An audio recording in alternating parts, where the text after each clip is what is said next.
Hello student, मैं Bittu sir आप सभी को बिहार सिपाही भर्ती 2023 में जो बायोलॉजी के क्वेश्चन पूछे जाएंगे, आपको पार्ट 1 पाचन तंत्र कराने वाले हैं। इसमें आपको टोटल 100 क्वेश्चन देखने को मिलेंगे, जो कि वेरी वेरी मोस्ट इम्पोर्टेंट है।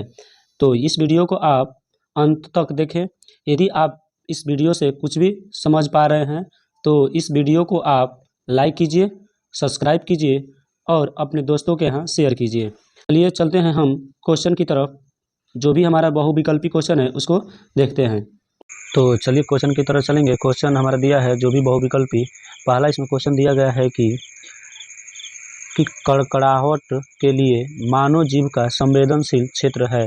तो कौन सा जिसका होगा जी? तो ऑप्शन नंबर आपका सी हो जाएगा करेक्ट, पीछे का भाग। जो मानव जीव का संवेदनशील होता है, जो कड़वाहट के लिए होता है, तो किसका हो जाएगा जी? पीछे वाला। यदि वही भाग बात करेंगे कि जो हमारा सामने का जो जीव पाया जाता है, ये सामने वाला, ये कैसा करता है जी? तो ये मीठा का अनुभव कहलाता है। साइड वाले किनारे दो होते हैं, वो कैसा करते हैं जी? तो वो नमकीन का कराते हैं। कैसा करते हैं जी? नमकीन का। और मध्य वाला जो भाग सीधा से जुड़ा होता है, ये खट्टा का क्या करते हैं जी? अनुभव कराते हैं। तो जो पहला का करेक्ट आंसर हो जाएगा आपका ऑप्शन नंबर सी करेक्ट होगा। अगले क्वेश्चन की तरफ चलेंगे। क्वेश्चन नंबर 2 दिया गया है, मानव शरीर में पाचन का अधिकांश भाग किस अंग में संपन्न होता है? तो किस अंग में हो जाएगा जी? तो आपका होता है छोटी आंत। ऑप्शन नंबर सी करेक्ट हो जाएगा। यदि वहीं बात करेंगे कि बड़ी आंत में क्या होता है जी? तो बड़ी आंत में हमारे जल का अवशोषण होता है। यदि ये क्वेश्चन पूछ दिया जाए कि बताइए अमाशय में कौन से अम्ल पाए जाते हैं, तो HCl पाया जाता है, जिसको हम कहेंगे हाइड्रोक्लोरिक अम्ल, जो भोजन को कैसा कर देगा जी? अम्लीय बना देगा। अगले क्वेश्चन की तरफ चलेंगे। क्वेश्चन दिया गया है कि थर्ड नंबर कि मनुष्य की मुख गुहा में निम्न में से किसका पाचन प्रारंभ होता है? तो जो मुख गुहा होता है, जो मुख में हम सबसे पहले भोजन करते हैं, तो किसका हो जाएगा जी? तो इसका करेक्ट आंसर ऑप्शन सी हो जाएगा, कार्बोहाइड्रेट। कार्बोहाइड्रेट सबसे पहले मुख में ही पच जाता है। ठीक है, अगले क्वेश्चन की तरफ चलेंगे। क्वेश्चन नंबर 4 दिया गया है कि लार निम्न में से किसके पाचन में सहयोग करती है? तो लार किसके पाचन में सहयोग करती है जी? तो स्टार्च को पाचन करने में यह सहायता करती है। स्टार्च का मतलब जो भी हमारे खाद्य पदार्थ होते हैं, ठीक है, भोजन के जो भी हमारे क्या होते हैं, उसके ऊपरी छिलका जिसे हम भूसी के नाम से जानते हैं, सबसे पहले लार उसी को क्या करता है जी? पचाता है। अगले क्वेश्चन की तरफ चलेंगे। क्वेश्चन नंबर 5 नंबर दिया गया है कि मानव शरीर में यकृत वसा के पाचन में महत्वपूर्ण भूमिका निभाता है। कथन हमारा ए है और कारण आर दिया गया है।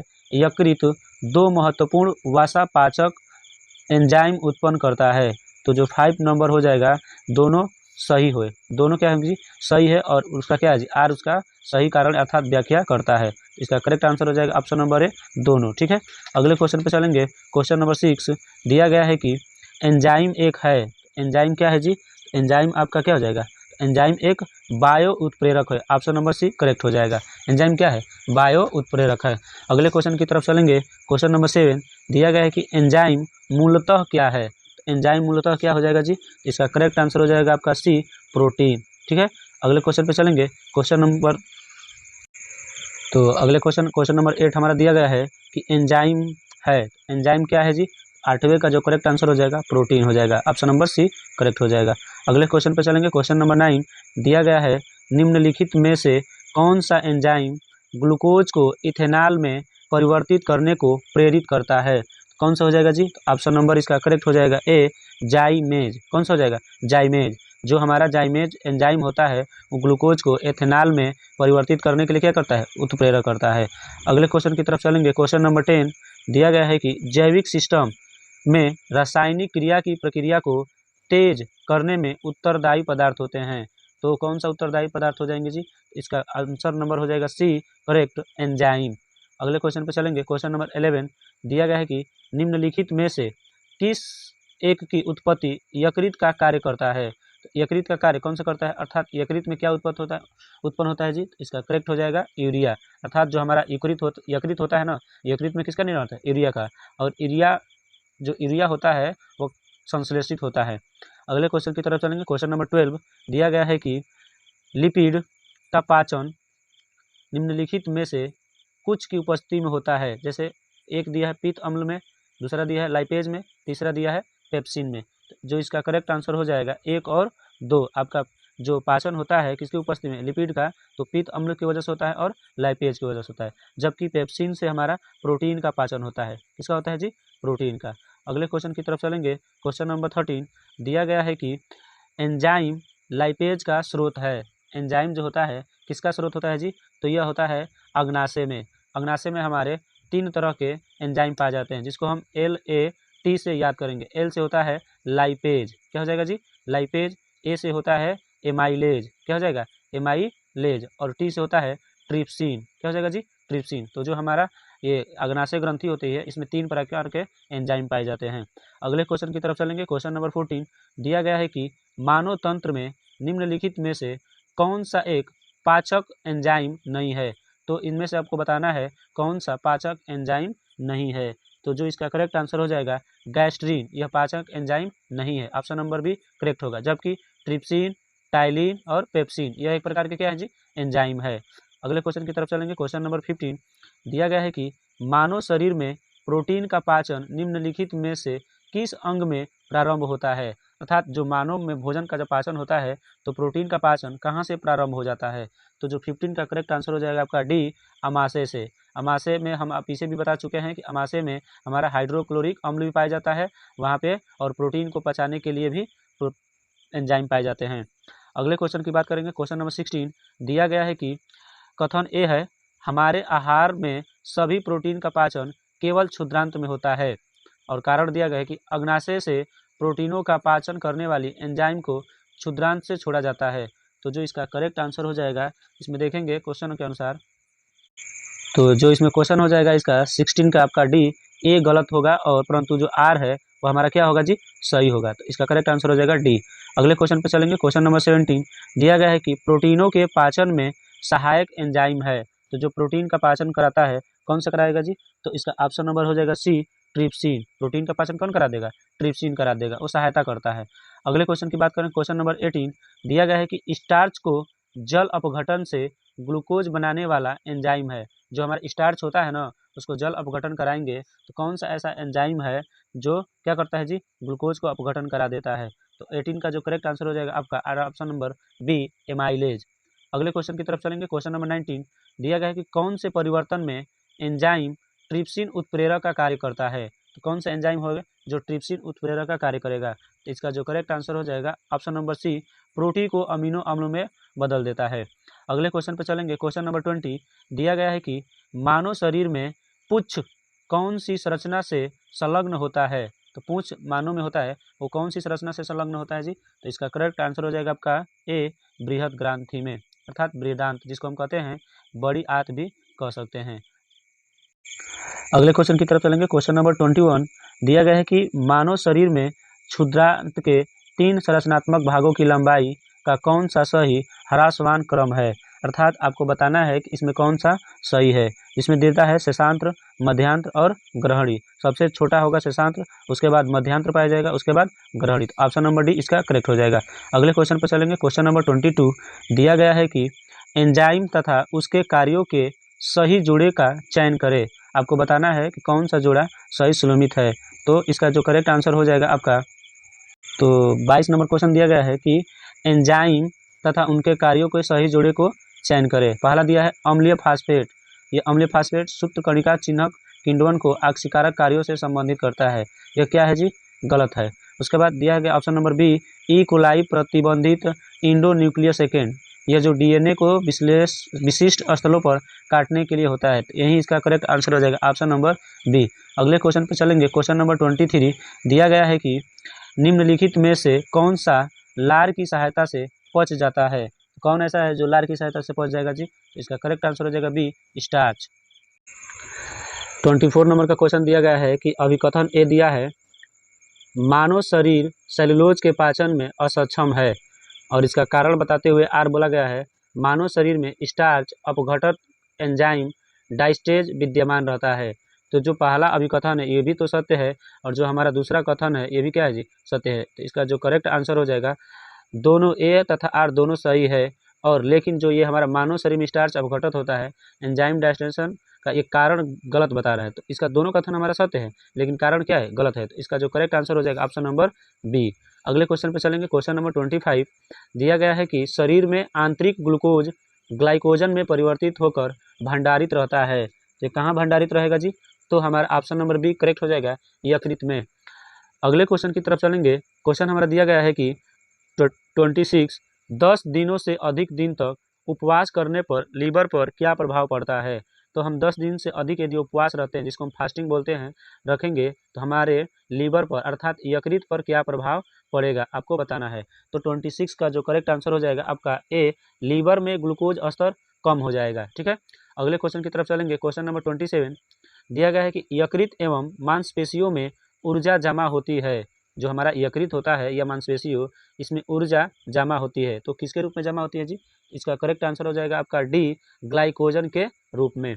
अगले क्वेश्चन की तरफ चलेंगे। क्वेश्चन नंबर 28 दिया गया है कि मानव शरीर की सबसे बड़ी ग्रंथि कौन सी है? तो आपको बताना है कि जो मानव शरीर की जो सबसे बड़ी ग्रंथि है वो कौन सी हो जाएगी जी? इसका जो करेक्ट आंसर हो जाएगा 28 का आपका यकृत, जिसको हम जिगर के नाम से भी जानते हैं। ठीक है, अगले क्वेश्चन पे चलेंगे। क्वेश्चन नंबर 29 दिया गया है कि मानव शरीर में सबसे बड़ी ग्रंथि क्या है?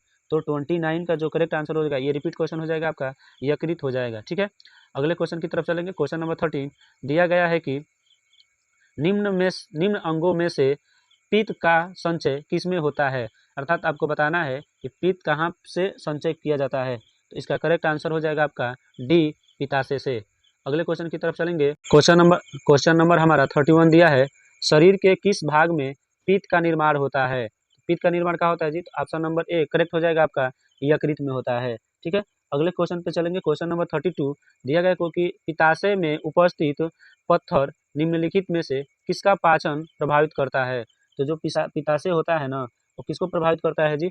इसका जो करेक्ट आंसर हो जाएगा बी, वसा का करता है। ठीक है, तो क्वेश्चन को याद रखे रहना कि जो हमारा पित्ताशय में उपस्थित पत्थर होता है ना, निम्नलिखित में से किसका पाचन प्रभावित करता है? तो वसा का। ठीक है, अगले क्वेश्चन पे चलेंगे। क्वेश्चन नंबर 33 दिया गया है कि मानव के संदर्भ में निम्न कथनों पर विचार कीजिए। कथन ए दिया गया है, HCl हाइड्रोक्लोरिक अम्ल की मौजूदगी की अनुक्रिया के रूप में ग्रहणी से सेक्रेटिन उत्पन्न होती है। और कथन सेकंड दिया है, वश्य अम्लों की मौजूदगी की अनुक्रिया के रूप में क्षुद्रांत से एस्ट्रोगेस्ट्रॉन उत्पन्न होता है।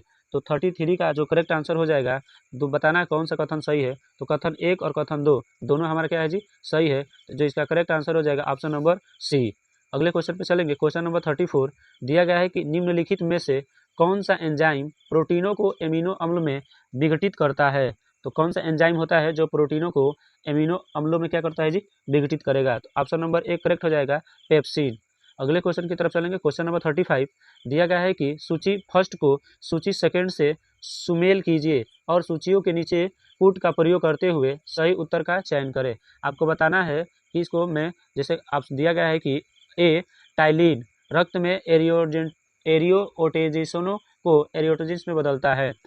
अब भी दिया है पेप्सिन स्टार्च को पचाता है, रेनिन प्रोटीन को पचाता है, ऑक्सीटोसिन वसा को जल में अपघटित करता है। आपको इसको क्या करना है जी? सही सुनिश्चित करना है, कूट से बताना है कि कौन सा कूट सही है। तो जो हमारा इसका राइट आंसर हो जाएगा आपका, क्वेश्चन नंबर हमारा दिया गया था 35, तो 35 का जो राइट आंसर है आपका हो जाएगा ए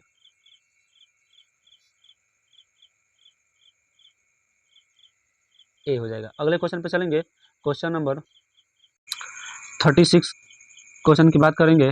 दिया गया है कि सूची 1 को सूची सेकंड से सुमेलित कीजिए और सूचियों के नीचे दिए गए कोड का प्रयोग करके सही उत्तर का चयन कीजिए। सूची 1 दिया गया है और सूची 2 दिया गया है। सूची 1 में आप ए दिया है विटामिन, तो विटामिन को आपको मिलाना है। तो विटामिन कहाँ पाया जाएगा जी? तो ये कैरोटीन में पाया जाएगा। उसके बाद एंजाइम बी है, ये कहाँ पाया जाएगा जी? पेप्सिन में। हार्मोन कहाँ पर रिलीज होता है जी? तो टेस्टोस्टेरोन होता है। और प्रोटीन की बात करेंगे तो प्रोटीन किसका हो जाएगा जी? कैरोटीन का। तो आपको बताना होगा, तो ये हो जाएगा 2, 1, 3, 4। ठीक है, 31, 34। तो इसका जो करेक्ट आंसर होगा 31, 34। तो इसका राइट आंसर हो जाएगा आपका सी, देखो 31, 34 है। ठीक है, अगले क्वेश्चन पे चलेंगे। क्वेश्चन नंबर 37 ये भी कॉलम दिया गया है। करेक्ट कॉलम फर्स्ट को सूची सेकंड से सुमेलित करें, नीचे दिए गए कूटों की सहायता से सही उत्तर का चयन कीजिए। कॉलम फर्स्ट है और कॉलम यहाँ पे क्या है? सेकंड है। आपको बताना है कि कौन सा कूट सही दिया गया है। तो जो हमारा 38 का आंसर हो जाएगा, देखेंगे इसमें पहले कॉलम को मिला रहे हैं। ऑप्शन नंबर हमारा दिया गया है ए, कह रहा है कि द्राक्षा शर्करा फल शर्करा, दुग्ध शर्करा, चीनी शर्करा, स्टीविया शर्करा। इसमें आपको मैच करना है कहाँ कहाँ से मिलेगा। तो जो इसका 38 का राइट आंसर की बात करेंगे तो इसका आपका आंसर हो जाएगा सी, पहले का चौथा हो जाएगा। पहले का क्या क्या हो जाएगा जी, चौथा हो जाएगा। इसका करेक्ट आंसर आप सी मैच कर लीजिएगा, ठीक है। अगले क्वेश्चन पे चलेंगे। क्वेश्चन नंबर हमारा 38 दिया गया है कि ग्लूकोज का सूत्र है। तो ग्लूकोज का सूत्र क्या होता है जी, तो C6H12O6, option number C correct हो जाएगा। अगले क्वेश्चन पे चलेंगे। क्वेश्चन नंबर 39 दिया गया है कि उस प्रक्रिया को क्या कहते हैं जिसमें बड़े और जटिल कार्बनिक अणु एंजाइम की सहायता से छोटे और सरल अणु में टूट जाते हैं। तो हम उस प्रक्रिया को क्या कहेंगे जी, तो हम उस प्रक्रिया को कहते हैं पाचन। करेक्ट आंसर हो जाएगा आपका बी। अगले क्वेश्चन पे चलेंगे। क्वेश्चन नंबर 40 दिया गया है कि निम्न में से कौन मनुष्य के पाचन तंत्र का भाग नहीं है। आहार नाल, हृदय, पाचन ग्रंथियां, ए और सी। आपका जो मनुष्य का पाचन तंत्र आहार नाल भी होता है, पाचन ग्रंथियां होता है, हृदय पाचन ग्रंथियां का भाग नहीं है, ठीक है। तो इसका करेक्ट आंसर हो जाएगा ऑप्शन नंबर डी, ए और सी। अगले क्वेश्चन पर चलेंगे। क्वेश्चन नंबर 41 दिया गया है कि मनुष्य में आहार नाल की लंबाई कितनी होती है। तो जो मनुष्यों में आहार नाल की लंबाई कितनी होती है, लगभग 9 मीटर। अगले क्वेश्चन की बात करेंगे। क्वेश्चन नंबर 42 दिया गया है कि मनुष्यों में आहार नाल डैश से शुरू होती है और गुदा तक समाप्त हो जाती है। कहाँ से शुरू होती है जी, तो मुख से शुरू होता है। और कहाँ से होगा जी, मुख से शुरू होगा और गुदा गुदा अर्थात एनस तो क्या हो जाएगा, समाप्त हो जाएगा। इसका करेक्ट आंसर हो जाएगा आपका ए। अगले क्वेश्चन पर चलेंगे। क्वेश्चन नंबर 43 दिया गया है कि मनुष्यों में आहार नाल का भाग है। तो मनुष्यों में जो आहार नाल का भाग बताना है, मुख गुहा, ग्रास नली, ठीक है, उसके बाद अमाशय। तीनों किसका भाग है जी, आहार नाल का, अर्थात इसका करेक्ट आंसर हो जाएगा डी, इनमें से सभी। अगले क्वेश्चन पे चलेंगे। क्वेश्चन नंबर 44 निम्नलिखित में से कौन हमारे मुख गुहा में उपस्थित नहीं है। तो हमारे मुख गुहा का मतलब मुख में कौन सा होता है जो उपस्थित नहीं होता है, जीभ, दांत, रस संवेदी ग्राही, ये तीनों हमारे मुख में उपस्थित होता है।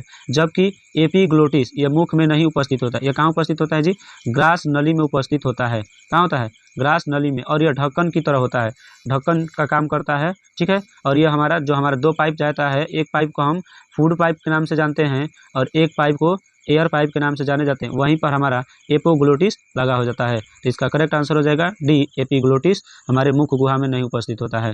अगले क्वेश्चन पे चलेंगे। क्वेश्चन नंबर 45 दिया गया है कि जीभ के किस भाग से मीठे स्वाद का पता चलता है। तो जीभ जो हमारा होता है ऐसे आकृति का होता है, वाला क्वेश्चन बताए हैं। ये वाला 3 इसके भाग होते हैं, एक किनारे वाला भाग होता है, ये अग्र वाला भाग होता है और यहाँ पे होता है पक्ष भाग। तो जो हमारा मीठा भाग होता है वो अग्र भाग को बताता है। इसका करेक्ट आंसर हो जाएगा ए, अग्र भाग को। यदि वही बात करेंगे कि जो पक्ष भाग होता है यह क्या बताता है जी, तो ये कड़वा बताता है। क्या बताता है, कड़वा बताता है। बगल का जो भाग होता है वह नमकीन सा बताता है। कैसा बताता है, नमकीन सा। और जो मिडिल में होता है ये थोड़ा खट्टा जैसा बताता है। कैसा बताता है जी, खट्टा जैसा। तो हमारे जो जीभ के होते हैं टोटल 4 भाग होते हैं। अगले क्वेश्चन की तरफ चलेंगे। क्वेश्चन नंबर 46 दिया गया है कि मनुष्य के दांत डैश किस प्रकार के होते हैं। तो आपको बताना है किस प्रकार के होते हैं जी। तो जो 46 का जो करेक्ट आंसर हो जाएगा आपका डी, इनमें से सभी होते हैं। थीकोडोंट होते हैं, डाइफोडोंट होते हैं और हेट्रोफोंट होते हैं। ये क्या है, सभी हमारे मनुष्य के दांत पाए जाते हैं। यदि वही क्वेश्चन पूछ दिया जाएगा कि बताइए मनुष्यों के जीवन काल में टोटल कितने दांत निकलते हैं, तो क्या बताएंगे जी, 52 दांत निकलते हैं, ठीक है। 20 जो दांत होते हैं दूध के दांत और वयस्क के जो दांत होते हैं उसे हम 32 होते हैं। दोनों को ऐड करेंगे तो 52 आ जाएगा। अगले क्वेश्चन की तरफ चलेंगे। क्वेश्चन नंबर 47 दिया गया है कि अगर सोनू के पास दूध के दांत है तो इसकी संख्या अधिकतम कितनी हो सकती है। तो कितनी हो सकती है जी, ऑप्शन नंबर सी 20 हो सकती है। अगले क्वेश्चन की तरफ चलेंगे। क्वेश्चन नंबर 48 एक वयस्क व्यक्ति के दांतों के संबंध में कौन सही नहीं है। तो कौन सही नहीं हो जाए, दिया गया है कि अस्थायी दांत होते हैं, अस्थायी दांत होते हैं, संख्या में 32 हो सकती है, या ऑप्शन नंबर डी दिया है हेड्रोडोंट हो सकते हैं। तो 48 का जो करेक्ट आंसर हो सकता है आपका ए, अस्थायी दांत होते हैं। यह संबंध क्या है, सही नहीं है। जबकि जो हमारा वयस्क मनुष्य होता है उसमें अस्थायी दांत सही होता है, 32 दांत भी होते हैं और उनमें हेट्रोडोंट दांत भी पाए जाते हैं। अगले क्वेश्चन की तरफ चलेंगे। क्वेश्चन नंबर 49 दिया गया दूध के दांत में अनुपस्थिति होता है। तो हमारे पूरे 4 प्रकार के दांत पाए जाते हैं। एक होता है रदनक, क्या होगा जी, रदनक। दूसरा होता है कृंतक, क्या हो जाएगा जी, कृंतक। तीसरा होगा चरवड़क, क्या होता है जी, चरवड़क। और चौथा होता है अग्र चरवड़क। तो जो हमारे दूध के दांत होते हैं उनमें अग्र चरवड़क की संख्या नहीं पाई जाती है। तो इसका जो करेक्ट आंसर हो जाएगा ऑप्शन नंबर सी, 49 का क्या हो जाएगा जी, सी। अगले क्वेश्चन की बात करेंगे। क्वेश्चन नंबर 50 दिया गया है कि यदि दंत सूत्र, जिसको हम डेंटल फार्मूला के नाम से भी जानते हैं, IC प्रीमोलर मोलर है तो मनुष्य में कुल कृंतक दांतों की संख्या कितनी होगी। कृंतक का मतलब होता है इंसाइजर, तो इंसाइजर कितने हो जाएंगे जी आपके, ये टोटल आपका हो जाएंगे 8। कितने हो जाएंगे 8। ऑप्शन नंबर सी करेक्ट हो जाएगा। ठीक है, ऊपर 4 होते हैं और नीचे 4, और जो सामने का दांत होता है इंसाइजर, इसी को कहा जाता है। अगले क्वेश्चन की बात करें, क्वेश्चन नंबर 51 दिया गया है कि मनुष्यों में उन दांतों की संख्या कितनी है जो पूरे जीवन काल में एक ही बार निकलते हैं। पूरे जीवन काल में एक ही बार दांत निकलते हैं, उनकी संख्या कितनी हो जाएगी जी। तो इसका करेक्ट आंसर हो जाएगा आपका सी, 12 ऐसे दांत होते हैं जो जीवन भर में एक ही बार निकलते हैं। अगले क्वेश्चन की तरफ चलेंगे, क्वेश्चन नंबर 52 दिया गया है कि निम्नलिखित में से कौन मोनोफायोडोंट है। तो आपको बताना है कि मोनोफायोडोंट कौन सा दांत है।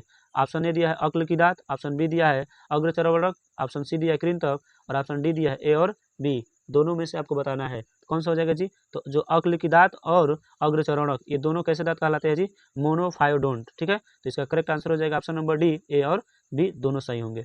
अगले क्वेश्चन पे चलेंगे, क्वेश्चन नंबर 53 दिया गया है कि सामान्यतः अक्ल की दांत निकलते हैं कितने वर्षों के बाद निकलते हैं जी। 10 वर्षों के बाद, 12 वर्षों के बाद, 16 वर्षों के बाद और 18 वर्षों के बाद। तो आप क्या बताएंगे जी। तो इसका जो करेक्ट आंसर हो जाएगा 53 का डी, 18 वर्षों के बाद अक्ल के दांत निकलता है। अगले क्वेश्चन की तरफ चलेंगे, क्वेश्चन नंबर 54 दिया गया है कि निम्नलिखित में से कौन दांत का भाग है।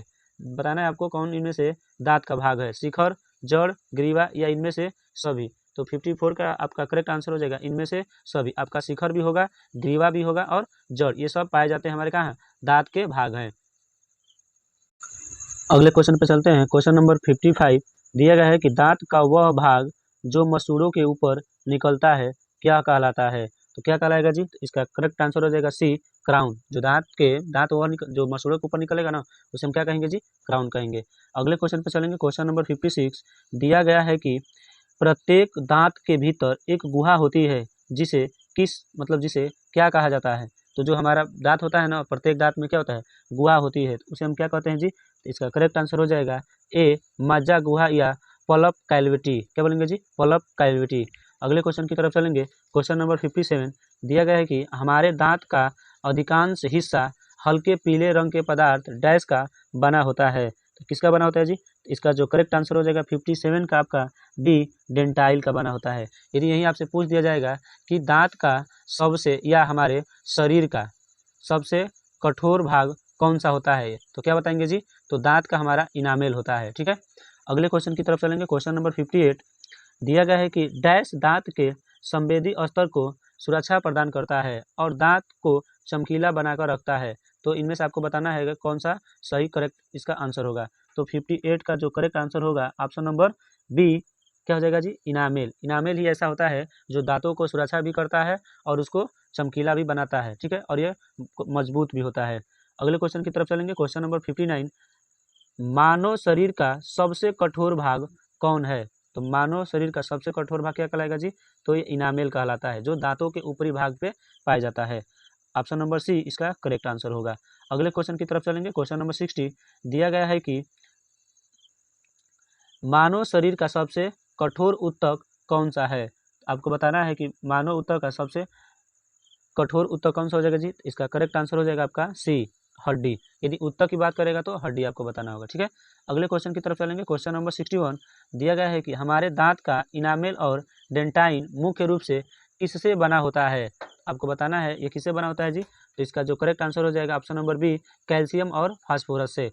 अगले क्वेश्चन की तरफ चलेंगे, क्वेश्चन नंबर 62 दिया गया है कि विभिन्न प्रकार के दांत और उसके कार्य के संबंध में कौन सही है। आपको बताना है, जैसे कृंतक का काम काटना, रदना का काम चिड़ना फाड़ना, चरौना का काम पीसना या चबाना। तो ये तीनों सही है हमारे, क्या है जी, तीनों सही है। तो इसका करेक्ट आंसर हो जाएगा डी, इनमें से सभी।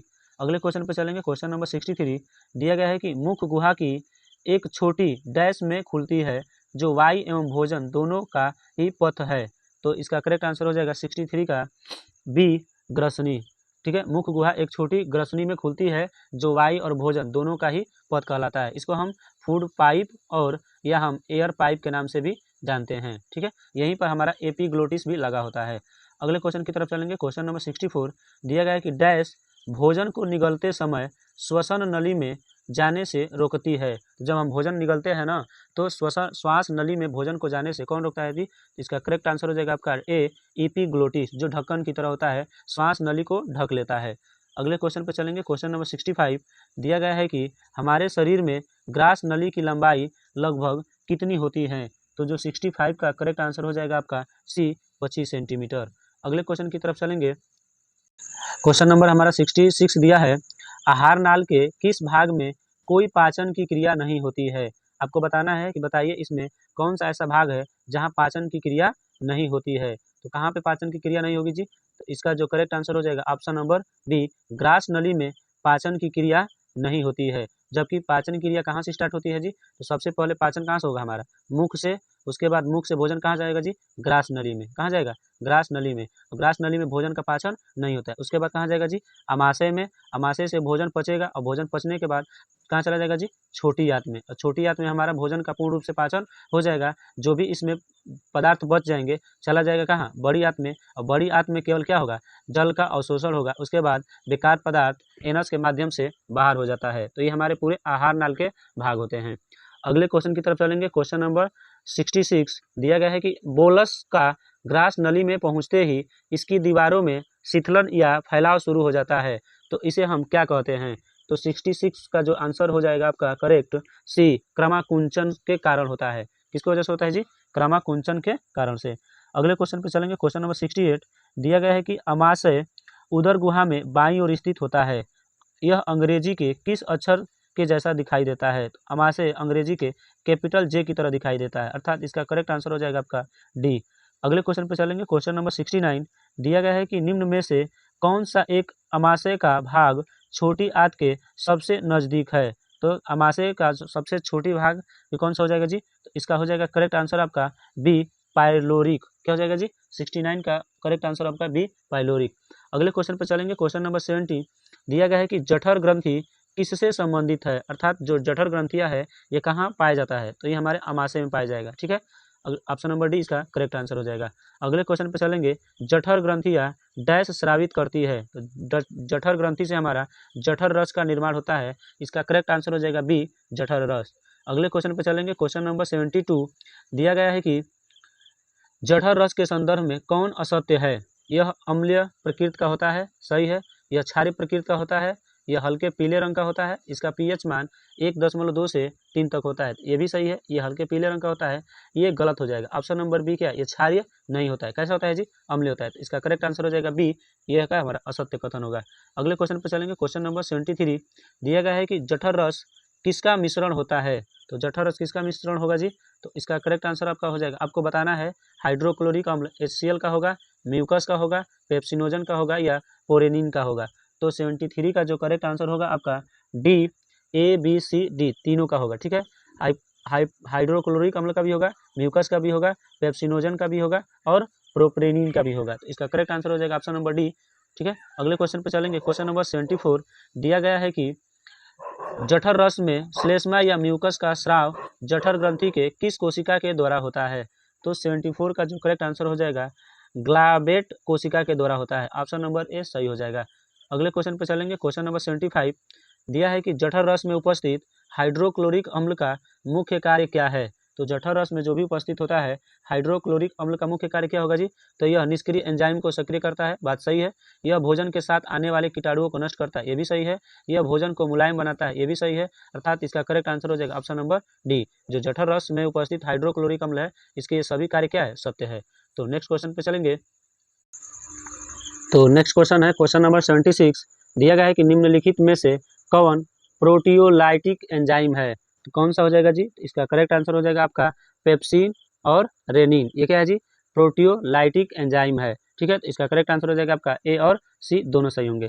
अगले क्वेश्चन की तरफ चलेंगे। क्वेश्चन नंबर 77 दिया गया है कि जठर रस में उपस्थित नैज कारक डैश के अवशोषण के लिए आवश्यक है। अर्थात जठर रस में उपस्थित जो नैज कारक होता है आपको बताना होगा कि कौन सा होगा। तो आपका हो जाएगा vitamin B12, option number C correct होगा। विटामिन B12 को हम कोबाल्ट नामक धातु से भी प्राप्त करते हैं। तो इसका करेक्ट आंसर हो जाएगा सी। अगले क्वेश्चन पे चलेंगे। क्वेश्चन नंबर 78 कह रहा है कि अमाशय डैश भोजन का संग्रहण करके रखता है। तो कितने घंटे के लिए अमाशय भोजन संग्रहण करके रखता है जी? तो ये हो जाएगा आपका 4 से 5 घंटे क्या करता है, अमाशय के अंदर भोजन रुकता है। ठीक है, अगले क्वेश्चन पे चलेंगे। क्वेश्चन नंबर 79 दिया गया है कि हमारे शरीर में पाचन की प्रक्रिया कहाँ से शुरू होती है। ठीक है, आपको बताना है कि जो हमारे शरीर में पाचन की क्रिया होती है कहाँ से स्टार्ट होती है जी? तो ये मुख गुहा से स्टार्ट होती है। आपका करेक्ट आंसर हो जाएगा ए। ठीक है, अगले क्वेश्चन की तरफ चलेंगे। क्वेश्चन नंबर 80 दिया गया है कि निम्न में से किसका पाचन हमारे मुख से शुरू हो जाता है। तो किसका हो जाता है जी? तो ऑप्शन नंबर सी करेक्ट हो जाएगा, कार्बोहाइड्रेट, जिसको हम कहते हैं स्टार्च का। ठीक है, अगले क्वेश्चन की तरफ चलेंगे। क्वेश्चन नंबर 81 दिया गया है कि हमारे पाचन प्रक्रिया में प्रोटीन का पाचन कहाँ से शुरू होता है। तो हम प्रोटीन का पाचन कहाँ से स्टार्ट कर देते हैं जी? तो इसका करेक्ट आंसर हो जाएगा आपका बी, अमाशय से। कहाँ से हो जाएगा जी? अमाशय से। अगले क्वेश्चन की तरफ चलेंगे। क्वेश्चन नंबर 82 दिया गया है कि अमाशय में अंशतः पाचनी खाता जो छोटी आंत में प्रवेश करता है उसे हम क्या कहते हैं। तो जो भी हम अमाशय से पचा हुआ भोज्य पदार्थ छोटी आंत में जाता है तो उस रूप को हम क्या कहते हैं। 82 का हो जाएगा, हम उस भोजन को हम कहेंगे काइम। क्या बोलेंगे जी? काइम। अगले क्वेश्चन की तरफ चलेंगे। क्वेश्चन नंबर 83 दिया गया है कि मनुष्यों में छोटी आंत की लंबाई लगभग कितनी होती है। तो 83 का जो करेक्ट आंसर हो जाएगा आपका सी, 6 मीटर होती है। अगले क्वेश्चन पर चलेंगे। क्वेश्चन नंबर 84 दिया गया है कि छोटी आंत का सबसे पहला और सबसे छोटा भाग कौन सा होता है। तो छोटी आंत के टोटल 3 भाग होते हैं। सबसे पहला जो होता है वो होता है डेडोनम, उसके बाद होता है जेजुनम, उसके बाद होता है लास्ट में इलियम। तो आपसे पूछा गया है कि छोटी आंत का सबसे पहला और सबसे छोटा भाग क्या होगा, तो डेडोनम। ठीक है, ऑप्शन नंबर ए करेक्ट होगा।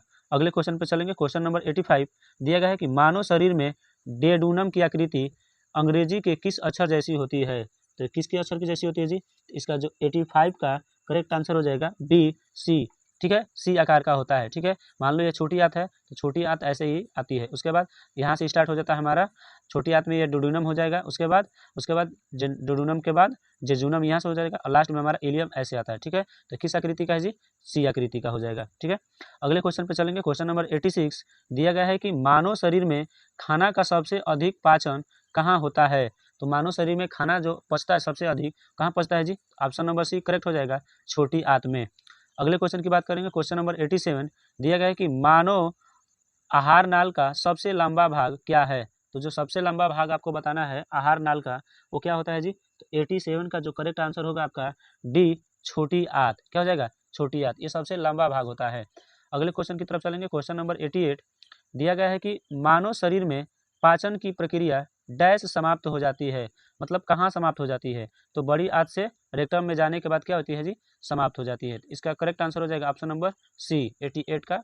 अगले क्वेश्चन पर चलेंगे। क्वेश्चन नंबर 89 दिया गया है कि छोटी आंत का सबसे लंबा भाग कौन सा है। तो छोटी आंत का जो सबसे लंबा भाग होता है वो कौन सा हो जाएगा जी? इसका करेक्ट आंसर हो जाएगा आपका सी, इलियम होता है, जो लास्ट में पाया जाता है। अगले क्वेश्चन की बात करेंगे। क्वेश्चन नंबर 19 दिया गया है कि इलियम की दीवार की भीतरी सतह पर अंगुलियों के समान संरचनाएं पाई जाती हैं जिन्हें क्या कहते हैं जी? तो 19 का जो करेक्ट आंसर होगा आपका बी, बिलाई बोलते हैं, या इसको हम इंग्लिश में बिली भी बोलते हैं। ठीक है, तो इसका करेक्ट आंसर हो जाएगा ऑप्शन नंबर बी। तो 91 क्वेश्चन की तरफ चलेंगे। क्वेश्चन नंबर दिया गया है कि छोटी आंत में उपस्थित बिलाई का मुख्य कार्य क्या है। तो इसका मुख्य कार्य क्या हो जाएगा जी? तो 91 का जो करेक्ट आंसर आपका होगा ए, अवशोषक सतह को बढ़ा देना। अर्थात छोटी आंत में जो भी उपस्थित बिल्ली होता है ना, उसका काम क्या होता है? अवशोषक उत्सव को बढ़ा देना। इसका करेक्ट आंसर ए हो जाएगा। अगले क्वेश्चन की तरफ चलेंगे। 92 की तरफ दिया गया है कि छोटी आंत में एंजाइम के सक्रिया के लिए डैश की आवश्यकता होती है। तो ये किसकी आवश्यकता हो जाएगी जी? इसका करेक्ट आंसर हो जाएगा आपका 92 का सी, क्षारीय माध्यम की आवश्यकता होती है। क्योंकि हम भोजन जब अमाशय में स्थित होता है तो वह भोजन कैसा होता है जी? अम्लीय होता है। ठीक है, यदि वह छोटी आंत में आएगा तो छोटी आंत में कैसा उसका माध्यम होना चाहिए? क्षारीय माध्यम होना चाहिए। अगले क्वेश्चन की तरफ चलेंगे। क्वेश्चन नंबर 93 बड़ी आंत का कौन सा भाग छोटी आंत के इलियम से जुड़ा होता है। तो जो बड़ी आंत का भाग होता है वह बड़ी आंत का जो भाग होता है छोटी आंत के इलियम से जुड़ा होता है। तो आपको बताना है किससे जुड़ा होता है जी? तो 93 का जो करेक्ट आंसर हो जाएगा आपका सी, सिक्कम से जुड़ा होता है। अगले क्वेश्चन की बात करेंगे। 94 नंबर दिया गया है कि अवशेषी अंग अपेंडिक्स जिसकी संरचना एक अंगुली जैसी होती है, यह किसका भाग है। तो जो अपेंडिक्स होता है ना, ये किसका भाग होता है जी? तो 94 का जो करेक्ट आंसर हो जाएगा आपका ए, बड़ी आंत के सिकम का। किसका भाग होता है? बड़ी आंत के सिकम का। अगले क्वेश्चन की तरफ चलेंगे। क्वेश्चन नंबर 95 दिया गया है कि डैश भोजन को वापस बड़ी आंत से छोटी आंत में जाने से रोकता है। तो कौन रोकेगा जी? तो 95 का जो करेक्ट आंसर हो जाएगा आपका डी, इलियोसिकल वाल। कौन जोड़ता है? इलियोसिकल वाल रोक देता है। अगले क्वेश्चन पर चलेंगे। क्वेश्चन नंबर 96 दिया गया है कि निम्न में से कौन सा एक बड़ी आंत का कार्य नहीं है। तो आपको बताना है इनमें से कौन बड़ी आंत का कार्य नहीं है। भोजन का पाचन, जल का अवशोषण, खनिज और औषधि का अवशोषण, श्लेष्म म्यूकस का स्रावण। तो आपको 96 का आंसर हो जाएगा करेक्ट ए, भोजन का पाचन। भोजन का पाचन हमारा बड़ी आंत में नहीं होता है, यह पूर्ण रूप से कहाँ हो जाता है जी? छोटी ही आंत में, जिसको हम क्षुद्रांत कहते हैं। अगले क्वेश्चन पर चलेंगे। क्वेश्चन नंबर 97 दिया गया है कि पाचन प्रक्रिया में अपचित और अनअवशोषित पदार्थों को क्या कहते हैं। तो हम क्या कहेंगे जी? तो 97 का जो करेक्ट आंसर हो जाएगा आपका सी, मल कहा जाता है। जो भी अनअवशोषित पदार्थ को क्या कहेंगे? मल कहेंगे। अगले क्वेश्चन पर चलेंगे। क्वेश्चन नंबर 98 दिया गया है कि अस्थायी रूप से मल त्यागने से पहले तक यह डैश में रहता है। तो कहाँ रहता है जी? तो 98 का करेक्ट आंसर हो जाएगा आपका सी, मलाशय में। अगले क्वेश्चन की तरफ चलेंगे। क्वेश्चन नंबर 99 दिया गया है कि डैश मलाशय का द्वार है जो शरीर के बाहर की ओर खुलता है। तो हम उसे क्या कहेंगे जी? तो 99 का आंसर हो जाएगा आपका ए, गुदा कहते हैं। उसके बाद क्वेश्चन देखेंगे। क्वेश्चन नंबर 100 दिया गया है कि निम्नलिखित में से कौन सा एक पाचक ग्रंथि नहीं है। तो निम्न में से आपको बताना है लार ग्रंथि, यकृत, अग्नाशय, थायराइड ग्रंथि। इनमें से बताना है आपको पाचक ग्रंथि कौन सी नहीं है। तो जो 100 का करेक्ट आंसर हो जाएगा थायराइड, यह पाचक ग्रंथि नहीं है। जबकि आपका यकृत, अग्नाशय, लार ग्रंथि यह पाचक ग्रंथि है।